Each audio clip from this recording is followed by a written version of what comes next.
वो हर रोज किसी से मिलकर आ रही है, फिर भी हम उसका इंतजार कर रहे हैं। एक बेवफा सनम से आज भी हम कितना प्यार कर रहे हैं। नमस्कार, मैं अभिनेंद्र। बेवफाई का मौसम आया है।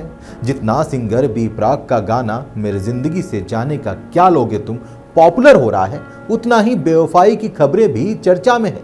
देश के अलग अलग जगहों से बड़ी बड़ी खबरें आ रही हैं। कोई पैसा आते ही जवान हो जा रहा है, कोई नए प्यार के पाने के लिए पति को छोड़ दे रहा है। अब यूपी की पीसीएस अधिकारी ज्योति मौर्य हो, पाकिस्तान की सीमा हैदर हो, अब तो अलवर की अंजू और बिहार की ज्योति की कहानी भी सामने आ गई है। तस्वीरों से धूल साफ करता ये शख्स वो है जिसने करीब 17 साल पहले एक लड़की से बेइंतहा मोहब्बत की। लड़की मोहल्ले की थी।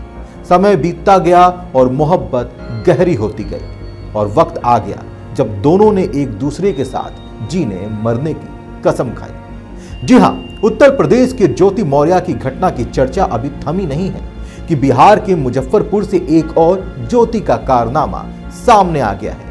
यह कहानी 2005 से शुरू होती है, जब बिहार के मुजफ्फरपुर के सदर थाना क्षेत्र के सुभाष नगर के रहने वाले प्रियरंजन को अपने ही मोहल्ले की लड़की से आंखें चार हो गई। लड़की का नाम ज्योति है और वह दोनों 2009 से घर से भागकर शादी कर ली। घर से भागकर गुड़गांव पहुंचे।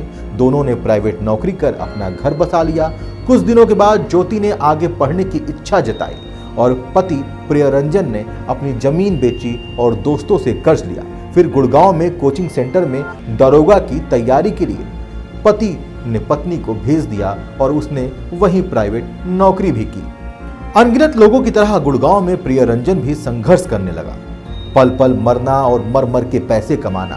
प्रियरंजन अपनी प्रेमिका, जो अब बीवी बन चुकी थी, उसके लिए सब कुछ करने को तैयार था, लेकिन उसे अपना भविष्य पता नहीं था। इस दौरान ज्योति ने एक बच्चे को भी जन्म दिया। कुछ दिनों के बाद प्रियरंजन और ज्योति मुजफ्फरपुर चले आए। यहाँ के कोचिंग सेंटर में उसका एडमिशन कराया गया और दरोगा की तैयारी शुरू हो गई। लेकिन ज्योति के मन में अब प्रेम का नया दीपक जल चुका था। ज्योति की वहां पर साथ पढ़ने वाले बैच मित्र सोमेश्वर नाथ झा के साथ दोस्ती हो गई। दोस्ती धीरे धीरे प्यार में बदल गई और प्यार परवान चढ़ता चला गया। इसके बाद ज्योति पढ़ाई करने के बहाने पटना चली गई। ज्योति पटना में रहकर कोचिंग सेंटर में पढ़ाई करने लगी। वहां सोमेश्वर के साथ लिव इन रिलेशनशिप में भी रहने लगी। ज्योति के बेटे ने बताया है कि मम्मी मुझे वहां ले जाती थी और बच्चों के साथ सुला देती थी और खुद जाकर सोमेश्वर अंकल के रूम में सो जाती थी। वाह रे मम्मी, क्या खूब किस्से हैं आपके। 2019 में ज्योति दरोगा बन गई। जब तक वो दरोगा नहीं बनी थी तब तक पति प्रियरंजन पर आश्रित थी। अब ज्योति पर आरोप है कि जब से वह दरोगा बनी है वो अपने पति को छोड़ अपने बैचमेट दरोगा के साथ रहना चाह रही है। साथ ही पहले वाले पति प्रियरंजन को जान से मारने की धमकी भी दे रही है। क्या घटना हुई है आपके साथ? हम अपनी पत्नी को पढ़ाते पढ़ाते अपने आप को बर्बाद कर दिए। आज ऐसे हालात है कि वो मेरे पास कुछ भी नहीं है और वो ऑफिसर बनने के बाद अपने आप मुझे पुलिसिया धमकी दिखाती है। मुझे फ़ोन करके धमकी देते रहती है, प्लस मेरे घर पे आके मेरी माँ और इन लोगों को पुलिस के साथ आके धमकाते रहती है, गाली गलौज करते रहती है और फ़ोन करके जान से मारने की धमकी भी देते रहती है। ऐसा हालात हो गया कि हम अपने बच्चे को छोड़ के न बाहर जा सकते हैं, न हम अपने काम पे जा सकते हैं। छोटे मोटे काम करके हम अपने गुजारा कर रहे हैं। न हम सुबह के डर लगता है कि सुबह सुबह हम जाके काम करें, कहीं मेरे साथ कुछ हो न जाए।